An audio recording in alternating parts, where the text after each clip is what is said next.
The Good Morning BSN sessions are designed to provide practical insights, guidelines, and framework that you can apply directly in your work life after the Zooming in.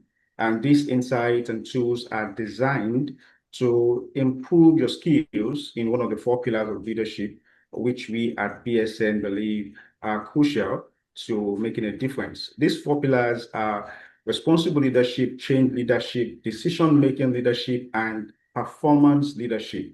And every week, we take a topic under one of these leadership pillars.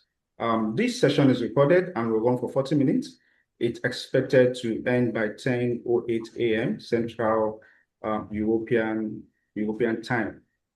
The Impact Center for Leadership was established to serve as a bridge between academic theory and practical business skills. It also creates practical, micro, and continuous learning opportunities for organizations and leaders, providing knowledge and tools to improve management and leadership skills, grounded in BSN's 4 pillars of leadership. The Impact Center for Good Leadership is available also for in-company training to grow your talents and teams, and we provide research and other support for organizations that want to grow.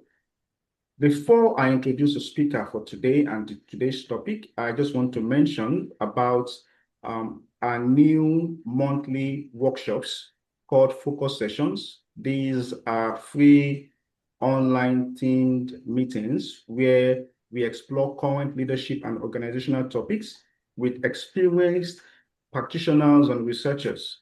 These programs, the focus sessions, were actually designed for our MBA students, but we've opened them up to alumni and the wider public as well. Focus sessions is called, our first focus session is called Cyber Security Playbook, yeah, which looks at how leaders can strengthen cybersecurity governance without needing technical expertise. It's a practical session on managing risk, understanding responsibilities, and managing informed decisions in digital and AI environment. Everyone is welcome to join. You simply register for these sessions, for the sessions you'd like to attend. And you can find the upcoming sessions on our website under the tab Events. All right, so for today's topic is responsible leadership in uncertain times, ESG beyond the checkbox. I'm sure you all know what ESG means: environmental, social, and governance. This topic explores part of responsible leadership, and for this discussion, we are having Alexandra Heijkamp, who is our speaker for today, and Sem de Vries. Sorry, apologies, I'm not pronouncing that right, I'm sure. That's okay. Just pardon me. Who is our reflector for today? Sem is a reflector for today, yeah. Just a brief introduction, a bit background of Alex and Sem. Alexandra is a leading ESG consultant and trainer and sustainability strategist based in the Netherlands. He is the founder of ESG-Consultancy and ESG-MKB, supporting organizations in ESG strategy, CSRD, VSME implementations, and sustainability reporting. Alexandra previously served as International Sustainability Director at Athlon International, leading ESG strategy across Europe. He is also an associate lecturer at the Business School Netherlands, specializing in sustainable leadership and innovation. His work focuses on translating complex sustainability challenges into practical, high-impact business solutions. Sem de Vries is a leading and organizational development expert specializing in strategy, culture, and people development. He serves as manager in company and business school Netherlands, where he designs and leads customized executive and management development programs. Sem supports boards, executives, and leadership teams in building strategic agility and sustainable organizational growth. His background spans commercial leadership, business development, and large-scale transformation programs across multiple sectors. He is passionate about action learning, leadership development, effectiveness, and creating measurable impact. All right, so Alexandra will have 15 minutes and Sem 5 minutes, and we'll go for Q&A. Over to you, Alexandra. Thank you. Thank you very much, Paul. And also on behalf of myself, of course, good morning, everyone, and thank you for being here today. I will start gently, no definitions yet, or abbreviations or checklists. Just one question to help back in your mind during this session. What does responsible leadership really ask from me personally right now? And let's just explore that together during the next 15 minutes or so. One of the sentences I usually use also with leadership courses within Business School the Netherlands is this one. The most important work today is both highly systemic and deeply personal. Sustainability, or ESG as we like to call it, is often presented as something separate, a framework, a report standard, a department, but in reality, ESG is all about systems, systemic changes, etc. And every decision you make during the day, how you lead, what you prioritize, what you reward, what you ignore, is part of a system. So the most important work today is both highly systemic and deeply personal. And also organizations, also your organization is a system. Markets are systems. Society is a system. And well, real ESG leadership or responsible leadership never starts with a spreadsheet. It starts with one brave person who dares to say, hey, isn't it strange what we are doing right now? Can we do this more environmental friendly or social or more responsible? This is what we are going to discuss today. And before we are going to deep dive into sustainable and leadership and ESG, I want to somehow zoom out instead of zoom in. I want to zoom out because on a global economic level, growth continues in 2026, economics predict, but uncertainty is exceptionally high. Geopolitical tensions are rising, supply chains remain quite fragile, energy, raw materials, and labor markets, well, they stay quite volatile. And we are moving a little bit from rule-based global order to a power-based global order with all kind of inflation acts, with all kind of tariffs and all kind of power plays. So for leaders, sustainable leaders, this means harder choices, faster decisions, and less certainty. So if you then skip to sustainability or ESG, often when I ask groups of students, hey, if you think about sustainability, what's the first thing that pops up into your mind? What is sustainability all about? 99% of the participants and the students says, oh, it's about climate change, it's about lowering my CO2 footprint. But it's so more than that. It's also about pollution, water, biodiversity, circularity, environmental topics, besides lowering CO2 emissions.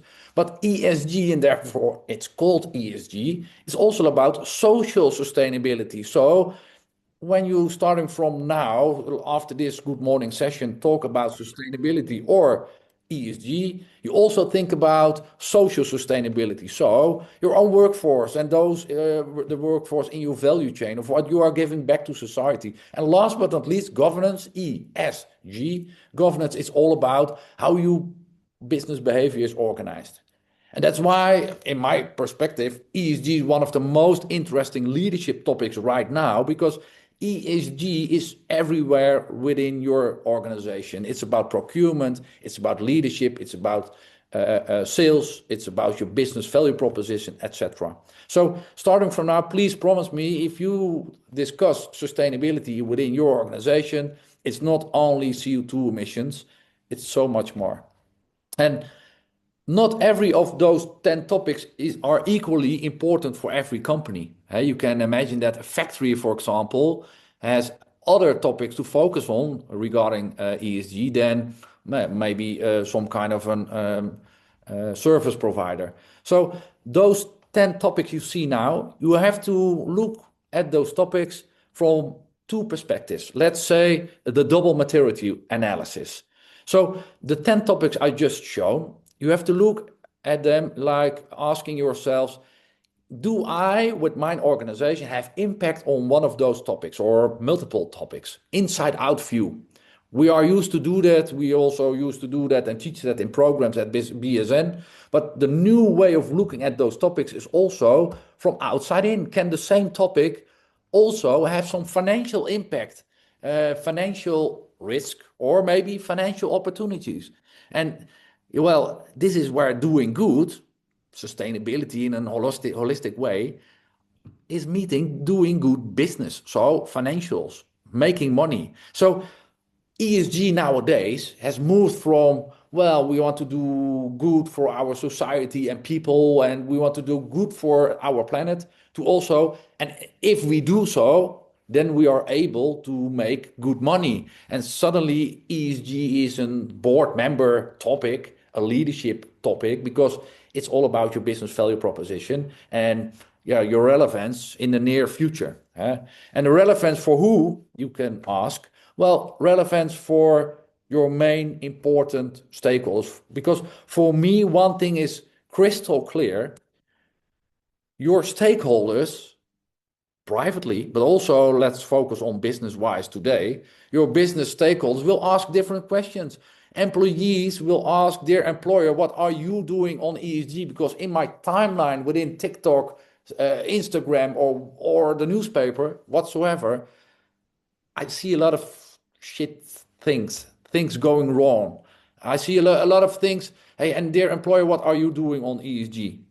Or are you only making money? Or your customers in your value chain, they will ask you, hey, I want to be ESG proof and you're one of my important suppliers. What are you doing on ESG? Can you report me on your impact on people and society and environmental? Or investor or banks, commercial banks, they are not only looking at financial results anymore, also the non-financial results, so ESG impact. Together with Sem and his team, we together last 2 years, we trained more than 1,000 business bankers, a large commercial bank in the Netherlands. We have trained them to ask questions about ESG. Why? Because the commercial bank wants to know what is our customer base doing on not only financial results, but also non-financial results, ESG. Yeah, and maybe your most important stakeholder, your children, or maybe if you don't have children, your auntie or your nephew, their auntie, uncle, what are you doing? What have you done last years? You had a good morning session presented by Alexander. He told you a lot of new stuff. And hey, what did you do afterwards with those topics? Nothing, or did you do your best? So for sure, ESG is moving from just doing good towards, hey, we are doing good and earning a lot of money. And well, Paul already introduced myself, and last years I worked on sustainability leadership as an entrepreneur, but also within a company called Athlon. It was a leasing company internationally, and what really helped me during that day is to work out of some kind of a passion on 1, 2, or 3 of those 10 topics I've just shown you. And out of those 10 topics, we created a so-called ESG BHAG. And a BHAG stands for a big, hairy, audacious goal. And Jim Collins did some research a couple of years ago, and he researched the difference between just good companies and really great companies. And the really great companies, they all had a BHAG. And I, together with Sam and his team and BSN the Netherlands, we transformed the BHAG leadership theoretical background towards an ESG BHAG. And what drives a good BHAG? What are the ingredients? Well, what is your passion? For me, it's lowering CO2 emissions and helping people with good labor circumstances. Maybe for you, it's circularity or biodiversity, or maybe even doing good and giving back to society. But what is your passion? Do you know, as a leader, what your passion is all about? Secondly, can you possibly be the very, very, very best? And last but not least, it's not about holistic hobbying around. No, it's doing business. Can you earn money with it? If you can say 3 times yes, maybe that's some kind of a starting point of creating your ESG hack, which is big, hairy, 10 years from now or so, action oriented. Everybody understands it. And it's really, hey, if we can make that goal, wow, that passion. So work on your ESG hack. When we share the slides afterwards, look at the 10 topics and just pick out of them. 3 of those ESG topics. And then, okay, what's your passion? Can I possibly be the very best? And can we make some kind of a business model out of it? Promise me to take action on this, because it really helps. And what we also teach, but also what helped me in person as a sustainability leader, is not to make it very difficult. Because when we make it difficult, we tend to use a lot of abbreviations, a lot of theoretical backgrounds, a lot of difficult words. And well, the people around you really don't understand you. So please use normal words. And because if people don't understand you, your intentions and your passion is okay, but yeah, you won't get them to join you on the ESG movement. And please be also a role model. And in order to start an ESG movement, I think we should start asking more slow questions. And a slow question that's basically action learning oriented. A slow question is a question you ask your colleagues, your customers, maybe your leadership team, your board members. And if you ask a slow question, they can't immediately respond with an answer. They have to really think about the answer. And mostly they say, oh, that's quite a good question. I have to think about it. Exercise and practice on asking more slow questions. And also, last but not least, make it more fun.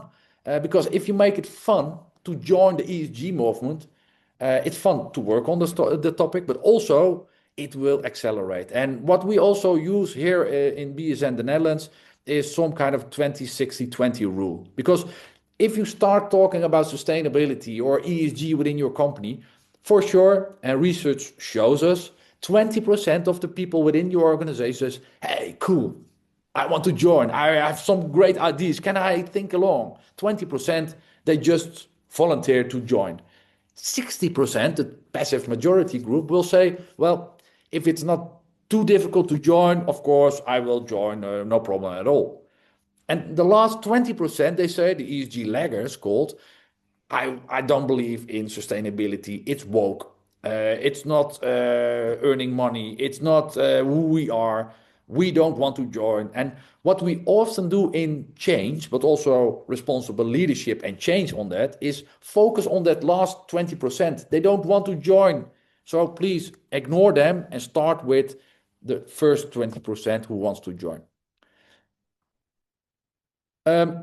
Well, having said that, last thing from my side to you to guide you a little bit towards responsible leadership is a so-called manifestation cycle. Because for sure, 200% sure, we talk to ourselves all day long. You're not crazy, you're just a human being. It's the little voice inside your head. We are doing that during moments of silence, or when you walk, or you traveling by train. We tend to talk to yourself all day.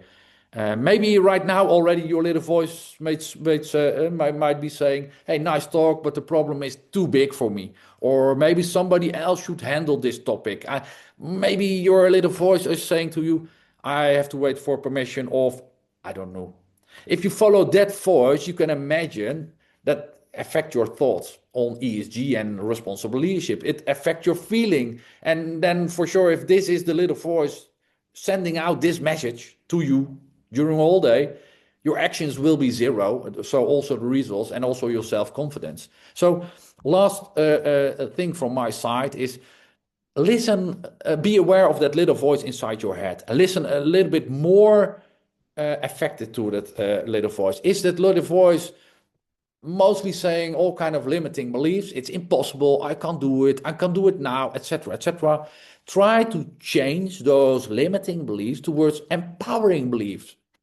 Change really starts with me. My responsibility inspires others. Or hey, where there's a will, there's always a way. My WhatsApp status is, and what if it works out? What will happen? Very positive and action oriented. Please be aware of that little voice. So the key takeaways of this Good Morning BSN on responsible leadership. ESG is much more than lowering CO2 footprint. You can choose out of 10 topics. Be aware of your stakeholders because they will ask you about ESG impact. Maybe they are already started with it. ESG hack will help you to focus on the topic where you're most passionate about as a leader, and start with defining your own top 3 empowering beliefs. And if you have defined those empowering beliefs, repeat, and exercise, and that will be the new way of working. And the most work today is both highly systemic and deeply personal. So I think I'm on the 60 minutes of my presentation. So I think it's the last slide for now. Thank you so much for listening to me. And well, over to Sem, I can imagine. Thank you. Thank you very much, Alexandra. That was a very wonderful session. I've actually learned that ESG is more than just CO2 emissions. There's more to ESG. All right. I believe questions, if you have questions, please drop them in the questions and in the Q&A section of the Zoom. We see people joining in from Abuja, from Cambridge, Dr. Woods. Thank you all for joining in this morning. All right, so we'll go next to Sem, who will be reflecting on what Alexandra has spoken. Over to you, Sem. Thank you, Paul. Thank you, Alexander. Wow, it's really clear to me, and it already was, that ESG is not only a sustainability topic, it's about leadership. It's a leadership responsibility to be lived in decisions, behaviors, and your own business. So when you look at that from that point of view, is that what stands out, ESG only becomes real when it moves beyond strategy and beyond carbon reduction. It's shaping everyday leadership behavior. It has to be inside you. So what I hear is that the real challenge is not choosing between systems or personal leadership, but having courage to connect them both together. So the leadership part is really big in this situation. So ESG progress does not start with perfect answers. So it has to be experimental, and leaders have to be willing to take responsibility for that meaningful steps. And ultimately, ESG is not about doing more, but doing what matters. That's what I really hear you saying. And when you look at your own business and making plans for the future, consistently and visible with personal conviction is really the most important thing a leader can have within inside him, having a vision how to do that for the future of your own business. So having said that, Alexander, it was really inspiring that what you're saying, that ESG is much more than that carbon reduction. And you already said it, what we did with the ING. I have a question for you already about that, so around leadership.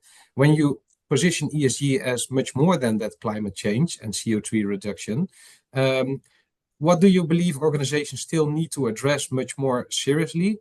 And where do you see companies structurally falling short in practice, for instance?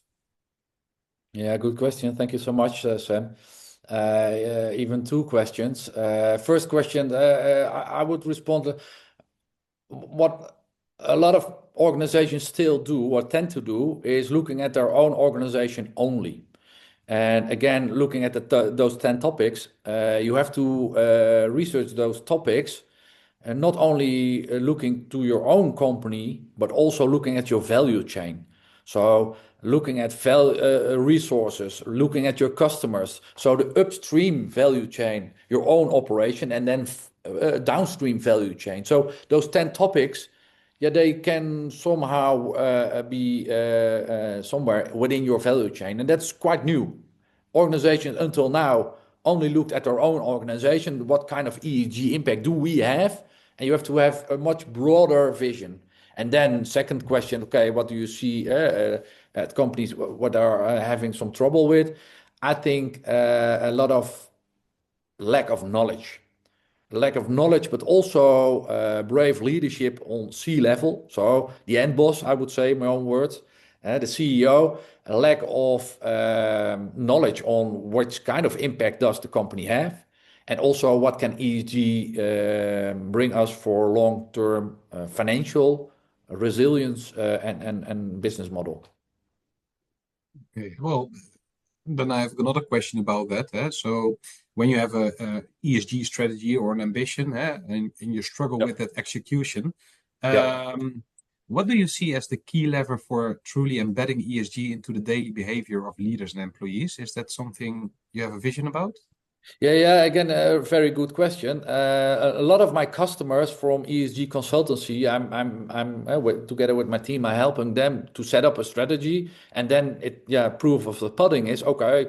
Is it just a strategy on paper, or are we really going to do something with it? And the key element on my customers who have really taken a step and started that ESG movement, they all started with doing little things, low-hanging fruit. Maybe even topics they were already working on, but were not aware, oh, is that also ESG? For example, everything you are organizing for your employees, like safety, like labor circumstances, it's ESG. All the things you are doing right now already looking at waste and circularity on waste, that's also ESG. But also, if you have a code of conduct or maybe values described, this is how we behave within our companies, or you have some agreements with suppliers on, hey, this is what we expect from you. That is also ESG. So starting with low-hanging fruit the first year, people saying, hey, but we are already doing it. Hey, I'm delivering my part on the ESG movement. That's cool. And then ESG storytelling, real people, real employees, real colleagues, just sharing their experience and their story. ESG storytelling is really key to get the 60% of the others on board and really speed up the movement. Oh, that's a great answer. And that really is underlining that, let's say, storytelling, personal leadership, but also learning and development from bottom up is really important to make this movement, of course. So you have to feel it and you have to do it within your daily behavior. And having said that, I think it has to be a holistic point of view, of course, powered by a big vision, somebody who at the boardroom says, okay, ESG is important to us. It is not a trick or a reporting directive. It's really embedded into our business model and our leadership. So when I see that in our daily work, that learning and development is also one of the things that we do with, let's say, ING. Sometimes the undercurrent says a lot within the company. What can you advise companies to listen from the people on the, let's say, management floor and also the operational floor on, let's say, problems they run into? How does it work within companies when these come up? Yeah, I would say the only answer right now is action learning. Greg Ravens, ask slow questions and while questioning, find out what are the root causes, which doesn't start the ESG movement yet. What are the root causes inside the head of your colleagues, your employees, or maybe within your system, within highly systemic, deeply personal? What is the system, and is the system within your organization somehow holding back some change or so? What are the experiences in the past with changing, and et cetera, et cetera. So I would say action learning will be my answer. Asking more slow questions, find out what the root causes are, and then if we know the root causes, solve them, and just do it. And again, also listen to that little voice within your head, because the participants of this Good Morning BSN, for sure, I don't know you personally, of course, but I know for sure the little voice within your head has already talking to you, has already said some things about this session. And maybe the little voice said, okay, it was quite passionate. He's having a lot of fun, and I think he knows a lot about ESG. He's a real leader, but this is too big, or I have to wait for.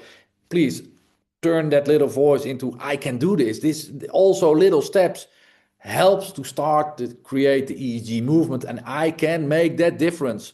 And just do it by taking the first little step. So I think I'm maybe right that the little voice already was there within your head. Yeah, and if so, yeah, I think this session has already did his job, and this is maybe even the first little step towards a more resilience and more Thank you very much, Sam. organization. Thank you very much, Thank you. Thank you, Alexander. Paul. We have some questions. The very first one from Anthony. I don't know whether this is a question or an opinion. It says, "Good morning to you all. However, when is Africa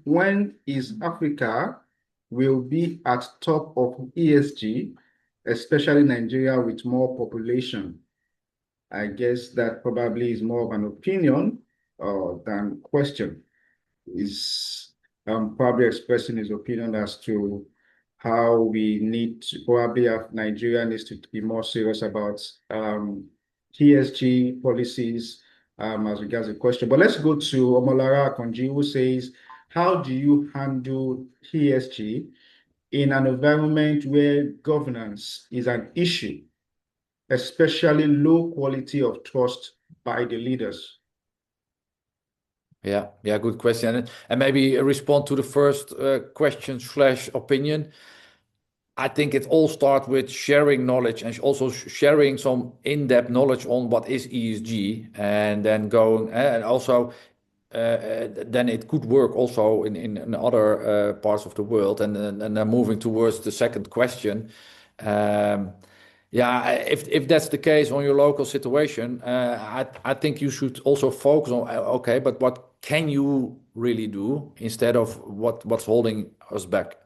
Some of the things are in the circle of influence, and some are or even circle of control, but a lot of things are some kind of in a circle of concern, and that are topics which you can't really influence or deal with. So start with topics and ESG movement areas within your circle of control. What can you control for yourself or influence for yourself, and start with those little steps. Yeah, you don't have to be 100% perfect within 1 year. It's not a sprint, it's a marathon, and I think you should keep that in mind. So answer is look at your circle of influence and control and start with those topics, I would say. Okay, thank you, Alexander. The next question from Tona Girima. What is a key, simple, innovative tool that can enhance ESG in remote public areas? And the answer of the question is a tool. Yes, simple, innovative tool that can enhance ESG in remote public areas. Yeah, that's quite a difficult question, because if we have had a simple tool already, then we shouldn't and wouldn't have this good morning session, because it's not that simple. So I don't think, to be honest, there's a simple tool. Therefore, this good morning session is a leadership session. It starts with good leaders starting to ask the organization good questions. And yeah, if I don't know if that's a tool. Internationally, I would say a formal answer, there's no innovative tool to start this. It starts with people. Therefore, it's highly systemic but deeply personal. The second part of that sentence, deeply personal, well, that's not a tool. That's you as a leader. So I don't think there's a simple tool yet. Maybe that's a good innovative business model to create. Okay. Sam, if you have any opinion, you're free to also share your opinion with any of the questions. Yes, well, I'm also looking a little bit at the world that where we live in at this moment. So there's a lot of geopolitical tension, of course, and global power shifts, and ESG is here to stay, of course. But Alexander, perhaps you can also share with us what kind of responsibility should we take as Europe or the Netherlands or whatever company we are, where ESG stands at this moment in relation to the future. Yeah, well, I think ESG is a much broader topic than the Netherlands, Europe, or only. It's a global topic. Yeah. I would say let's not wait for other regions within the world, and let's not depend on one leader overseas who's saying and doing a lot of strange things right now on daily basis. Take your own responsibility.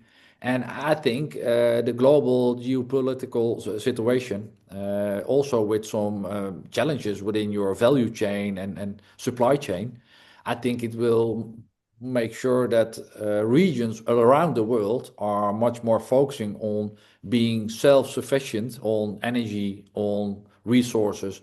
So I think well, what's happening around the world now globally will make sure and create some more well looking and handling for yourself as a region and This is something really interesting you're telling us. So you're not only looking at from an environmental or responsible topic, but also on your own business model, the return on invest for, let's say, sustainable development is, of course, that you can make regions, for instance, energy reliant, so they can rely on themselves.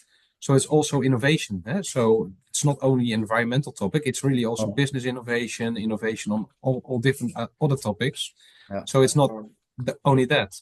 No, you're right. And therefore, okay, thank you very much. So one more question. Time is really far spent. So someone said, I think this is just an observation, says using strategic framework like PESTLE analysis can assist organizations identify key objectives and lead to BHAG 2. I guess relating to what Alexander mentioned about BHAG, he said that using strategic frameworks like PESTLE analysis can assist organizations identify key objectives and lead to BHAG 2. Do you agree with that, Alexander? Yeah, I agree. And as long as those key objectives that are mostly short-term or mid-term focused, and then BHAG has some more long-term, 10 years, 15 years from now, and big and hairy and ambitious, etc., audacious. So yeah, I think it's a good step up for creating a BHAG. So if you have your KPIs and goals in place, then look at the goals and KPIs, and then think the next step. Okay, what if everything works out? What could be our dream on this specific topic? And then you are heading towards an ESG BHAG. So it's interrelated and connected. I agree. Okay, thank you. One more question. Can I learn ESG today and keep developing ESG in an incremental way? This is from Humphrey. Says, can I learn ESG today and keep developing it in an incremental way? Yeah. I think that's even the best way to do it, because if you really want to understand the whole picture before you start, you never start, because the ESG topic itself is changing. It's a changing topic within a VUCA world. So please just start and learn during your ESG journey in an incremental way. So I think that's a great way to work on this topic. Yeah. All right. Thank you very much, Alexandra. Thank you, Sam. And thank you to everyone who has joined in for today's session. Our time is fast spent. Yeah. And we've come to the end of today's session. And thank you to everyone once again for joining in from various places across the world. It's always a pleasure to have you guys join us every Tuesday. And the feedback we've been hearing has been very, very wonderful about the various learnings, development changes that are taking place in our various leadership space. So enjoy the rest of your day.